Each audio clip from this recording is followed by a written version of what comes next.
My parents forced me to sell my grandfather's house, even set up the deal with a realtor without asking. So I got the house sold to the person they least expected and ended their control over my life. I'm 31, the oldest son, the person who keeps spare screws in a mint tin and knows which breaker is the mystery one. I work at a hospital. Password resets printers that only jam when surgeons are mad, the kind of emergencies that beep but don't bleed. My friends call me reliable. My parents call me reliable too, but in a way that sounds like a request. I live in my grandfather's house on Birch Lane. Small brick steep roof, a one-car garage that smells like oil and old baseballs. I moved in 2 years before he died because stairs got mean and dates started sliding off his brain like eggs off a non-stick pan. I set up a cot in the guest room, then a bed, then a routine.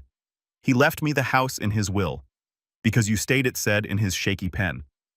The lawyer read that line, and I had to step outside to breathe.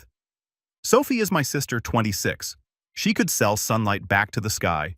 She's pretty and convincing and always collecting plans. Open concept kitchens. She'll never cook in spa bathrooms, a yard for a dog she hasn't met. Every family gathering becomes a Sophie slideshow. Mom sigh in a happy way. Dad nods like he's signing a contract. I refill the ice and keep my face neutral.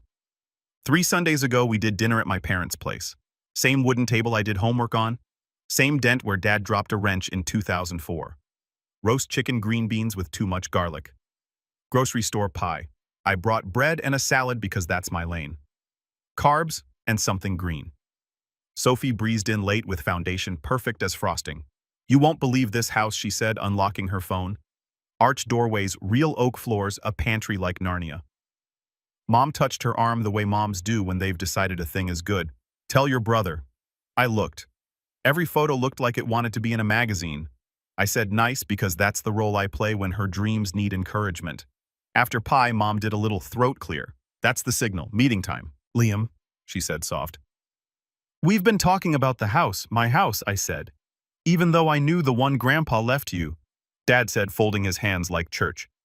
Birch Lane. It's a lot for one person, Mom said. The taxes, the yard.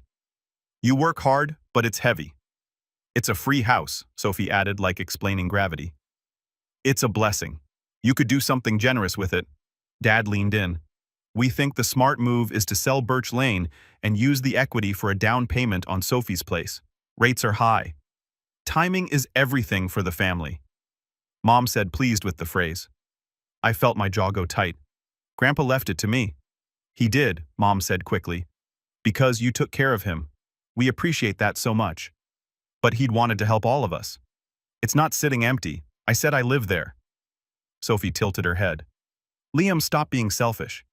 That's a free house. Either share it or you're not my son anymore. Mom blurted like the sentence jumped out of her mouth before she could catch it. Silence. Dad did an awkward laugh. No one is downing anyone, he said, cheerful in the way people get when things are breaking. We found a great realtor. She can come next Sunday at 2. She sells in your area. Top 1%. Mom smiled like a plan had been approved. Sunday at 2, she repeated. Okay. They talked about we, and I felt the words slide past me like a bus I didn't get on. I heard you, I said. Dad clapped once, relieved. Good man. I stacked plates. I wrapped the extra bread. I wiped the counter because when my pulse gets weird, cleaning is my inhaler. At the door, Mom hugged me hard and perfumed. Don't be dramatic, she whispered. Houses are just boxes. Outside, the porch light flickered twice. On my phone, a new message lit the family chat. Don't forget your house key Sunday so the realtor can measure windows. No question mark. No if just a plan. I drove home under street lights that looked like tired moons. I put my hand on Grandpa's workbench and felt all the little dents. I opened the drawer where I keep the wheel and read the line again. Because you stayed. Then I sat with my back against the fridge until the clock over the stove said midnight. I didn't move into Birch Lane for a shortcut to homeowner. I moved in because Grandpa started mixing up coffee and supper and calling me buddy in a small voice. Mom said, just a couple of weeks. Dad said, temporary. Temporary is a word families use when they mean forever. I made lists because lists make fear stand still. A whiteboard on the fridge, pills at 8 and 8 Pacific time on Tuesdays, trash on Friday, water the fuss called Dr. Patel about the cough.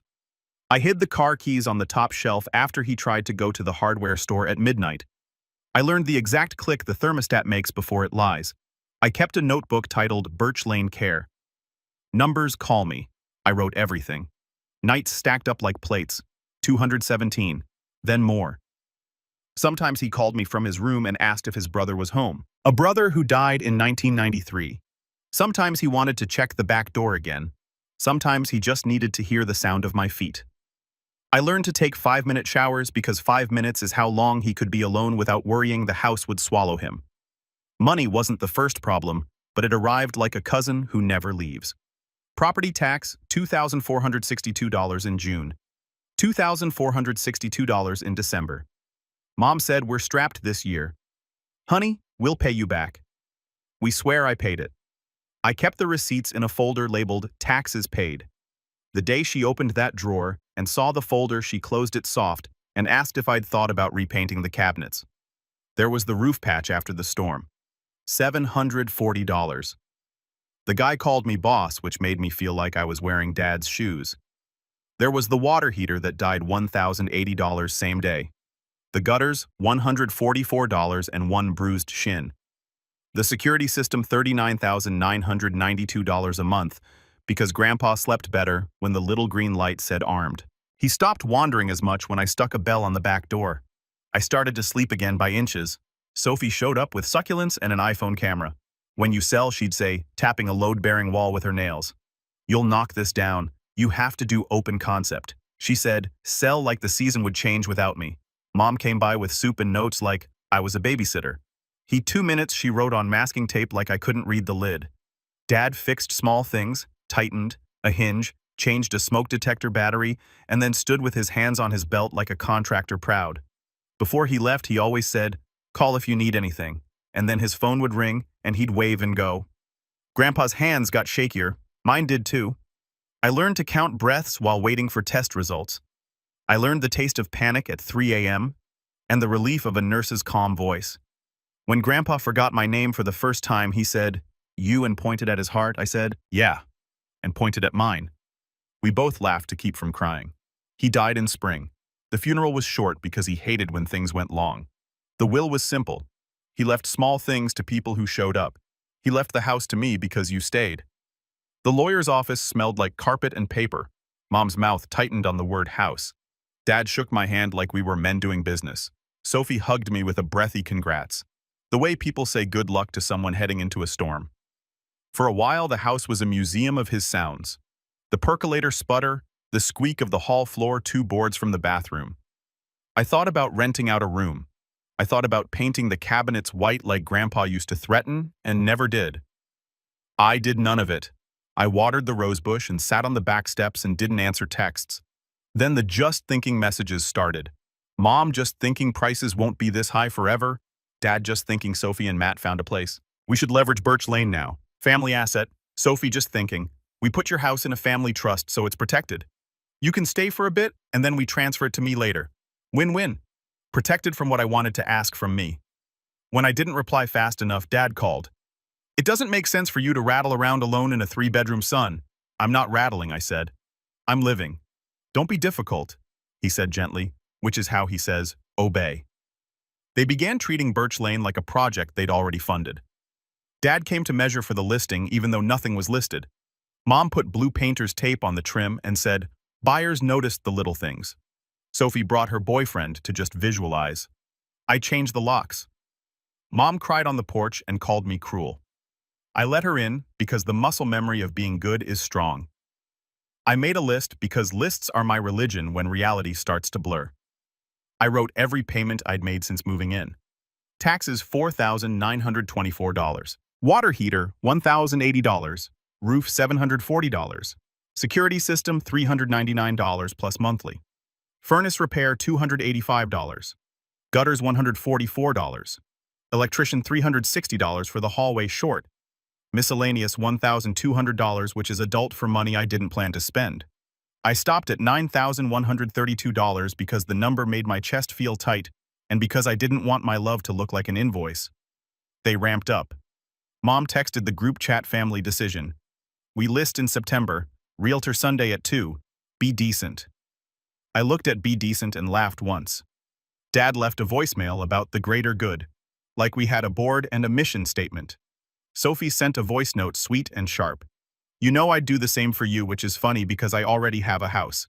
I called a lawyer because my feelings were starting to feel like quicksand. Ms. Beck wore square glasses and didn't look at me like a child. She read the will and the deed. The house is yours. She said, you don't have to show it. You don't have to list it. If anyone tries to show it without permission, call me. They'll say I'm selfish. I said, they will. She said, people use that word when your boundary benefits you and not them. I paid her. It felt like buying oxygen. That night I found a birthday card Aunt Lydia sent me 3 years ago. She's Grandpa's sister, older, banned from holidays after a fight that everyone calls boundaries. Now the card had $5 bills taped inside and 4 words in her spiky hand. You are not a mule. I put the card in my pocket and slept like a person with a plan I hadn't formed yet. I called Aunt Lydia the next morning. She picked up on the second ring. She still says my name like a password. Slow to be sure it's me. You good? She asked. No, I said. But I'm calling. We met at a diner off Route 7 with coffee that tastes like cardboard and pancakes that taste like childhood. She slid into the booth like someone who expects to be told to leave. No one told her to leave. We ordered eggs. I told her everything. I told Oad. She listened with her chin in her hands and didn't make her face into a show. When I finished, she said, your mother hates the feeling of no. Your father avoids hard rooms. Your sister thinks needs or wishes with better lighting. What do you want? No one had asked me that yet. I want quiet, I said. I want Birch Lane not to be a stage. I want to stop being the mule. Lydia smiled. Keep the house or sell it, but you decide. I can't sell it to them, I said. I can't sign papers and then drive by and see Sophie plus Matt painted on the mailbox over the number I learned to memorize when I was 10. Then don't, she said. Sell it to me. I looked at her. Are you serious? I've been saving, she said. I rent a 1-bedroom over a florist. It smells like lies and loneliness. I want a yard. I want a garage. I want to paint a kitchen whatever ridiculous color I want. I can pay cash. We'll do it clean. Fair price. No showings. Your mother already doesn't speak to me. Let her keep not speaking, but from farther away. My brain did 2 things at once. Imagine Mom's face and felt my shoulders drop by an inch. Is this petty? I asked. This isn't about revenge, she said. This is about closure. It's an off-ramp. We met Miss Beck the next morning. We looked at comps. Lydia named a number. I didn't have to squint at to see fairness. Miss Beck wrote as guests in big letters. Closing Thursday at 10 a.m. because sooner is kinder. We signed paperwork with black pens. The clerk stamped things. Stamps are small thunder. On Wednesday, I packed without making packing into a movie. Tools, photos, the percolator. Grandpa's pocket knife with a nicked handle. I left the couch that squeaked because Lydia liked the squeak. I left the curtains because Grandpa did. I found a Polaroid of my mom at 20, laughing in cutoffs on that same porch mouth wide head back. I put it in my wallet. It made me remember she used to be a person who wasn't a wall. Thursday morning, I signed the deed. Lydia signed. We hugged in the parking lot like people who crossed a river on stones other folks swore weren't there. She jingled the keys like a song. Sunday spaghetti, she said. It wasn't a question. Sunday at 1:55 p.m. I parked one house down and watched my parents' SUV pull in behind a white Lexus with a magnet on the door. Darlene, top 1%. Sophie got out in a sundress. Mom wore lipstick the shade of a stop sign. Dad had a folder.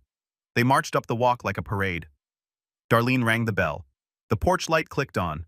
The door opened. Lydia stood there in Grandpa's flannel, hair up, paint on her hands. A plant already lived on the hall table. A rug I'd never seen was down. The house looked like itself and like it belonged to someone again. Mom's face turned 3 colors. What is this? She whispered and shouted at the same time. Hello, Elaine, Lydia said, polite like knives. Dad blinked. You can't be here. I can, Lydia said and held up a paper like a magician. Deed recorded Thursday. My house. Darlene's smile died. Sophie made a noise like a tea kettle. You sold it to her, she yelled, staring past Lydia's shoulder because she'd spotted me by the oak, hands in pockets. I stepped forward because hiding is a habit I'm quitting. I sold it. I said it's done. Mom pointed at me, finger sharp. You did this to hurt us. No, I said I did this to end it. "You've turned your back on us," she said. The line she'd practiced. Old threat, new volume.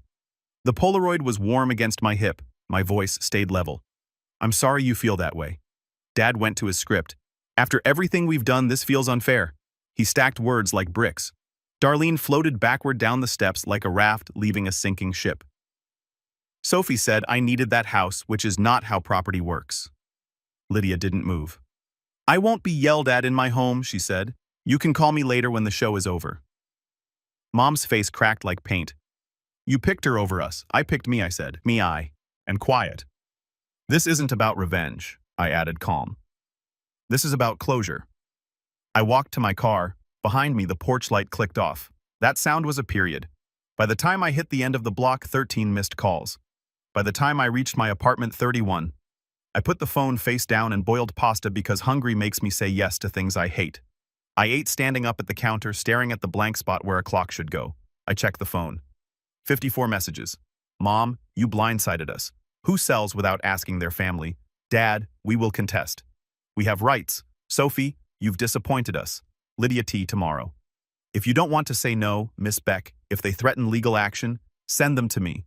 You acted within your rights. Do not engage." I replied to 2, to Lydia. "T. tomorrow.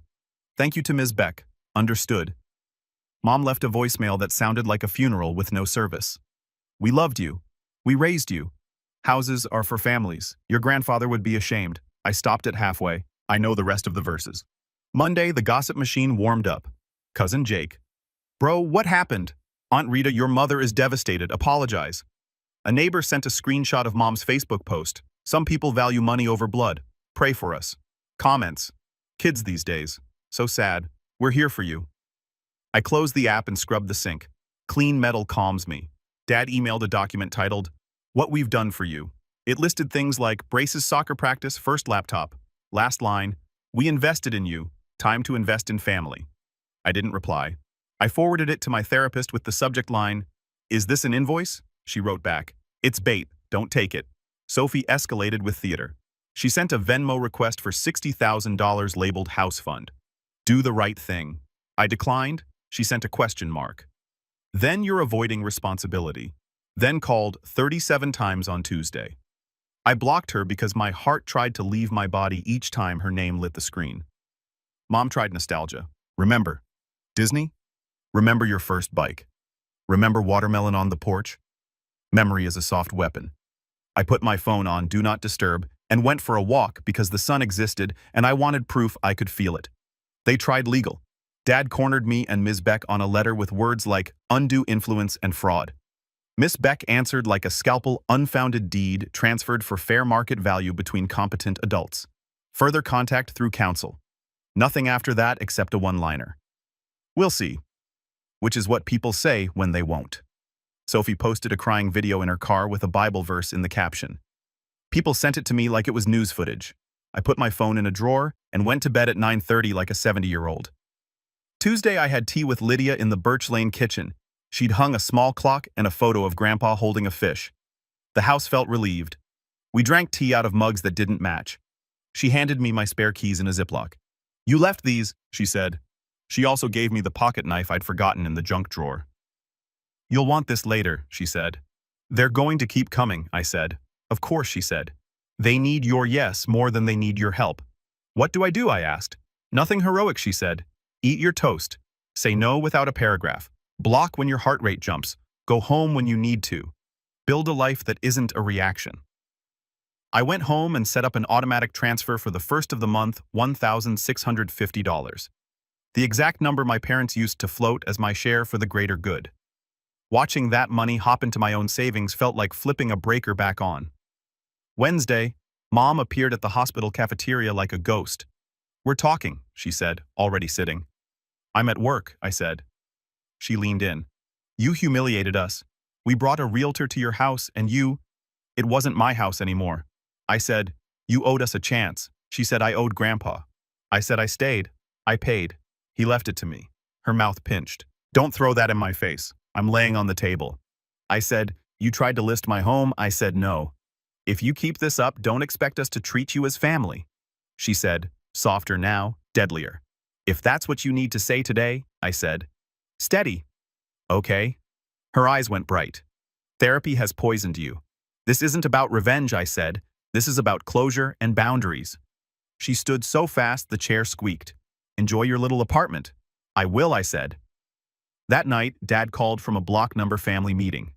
Come over. No, I said, don't be like this. No, I repeated. No paragraph. It felt like stepping onto a dock and finding it solid. They tried a new strategy. Other people. A cousin, I don't see messaged a sermon about honoring parents. A neighbor stopped me by the mailboxes. Your mother is heartbroken. I know, I said I can't fix it. Miss Beck emailed to say Dad called her office to propose a deal. She told him there was no deal. He told her I was ungrateful. She told him not to call again. Small good things happened. I wrote them down because my brain likes to count. Slept 7 hours, ran 2.5 meters without stopping, ate breakfast sitting down, answered 3 emails at work without rereading them 4 times, laughed at a video of a bulldog on a trampoline, didn't check my phone for an hour, texted a friend to see a movie and didn't cancel. Sophie slipped a note under my apartment door in careful loops. You ruined my future. I hope it was worth it. I didn't respond. I folded the note, then unfolded it, then put it in the trash. My hands shook for 5 minutes. Then they didn't.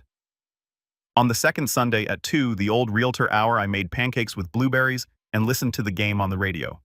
The DJ told a story about a guy who built a boat in his garage over 2 years, 1 plank at a time. I flipped a pancake and thought, that's how this works.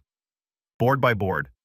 Lydia texted me a photo of the oak with a ribbon around it that said, we stay. She wrote, neighbor brought lemon bars. 1, I wrote yes.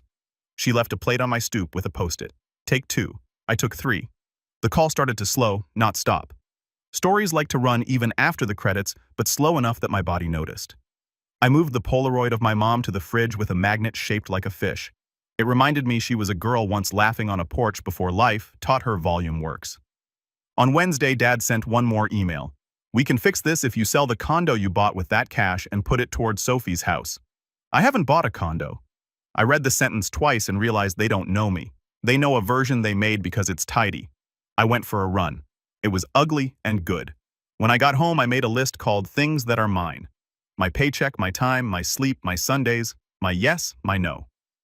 On the third Sunday at 2, I didn't think about realtors. I stood in Lydia's kitchen, now her kitchen, while she stirred tomato sauce that stained the air red. She handed me a bowl and said, eat before you talk. I ate. We talked about nothing big. We didn't say my mother's name. The house hummed low and kind, the way it hums when the people inside aren't trying to break it. Here's the clean version. My grandfather left me a house because I stayed. My parents treated it like a family asset. They just hadn't moved yet. They said words like free house, selfish for the family, and either share it or you'd be cut off from the family. I said no. They brought a realtor. I sold it 2 days earlier to the only person who ever asked what I wanted. When they saw Aunt Lydia at the door, they screamed. Then they called me names, rewrote history, and waited for me to feel bad enough to undo a legal deed. This isn't about revenge. This is about closure. It's about moving the lock from the outside of my life to the inside and keeping the key in my pocket. It's about refusing to be a mule because someone says family louder than I say no. It's about not funding other people's plans with the one thing I earned by showing up. I can love my family and still refuse to hand them my house, my savings, my sleep, or my quiet. I can remember watermelon on the porch and still set a boundary at my front door. Love isn't alone. If they call tomorrow and say we're sorry, I'll listen. If they say, give us the next thing, I'll hang up. That's the plan. It fits in my wallet. I kept the percolator and the pocket knife. I taped, you are not a mule to the inside of my cabinet. I set my bank app to move money to my savings on the first of the month, the same way I used to move money to other people's ideas. I make pancakes on Sundays. I go to bed on time.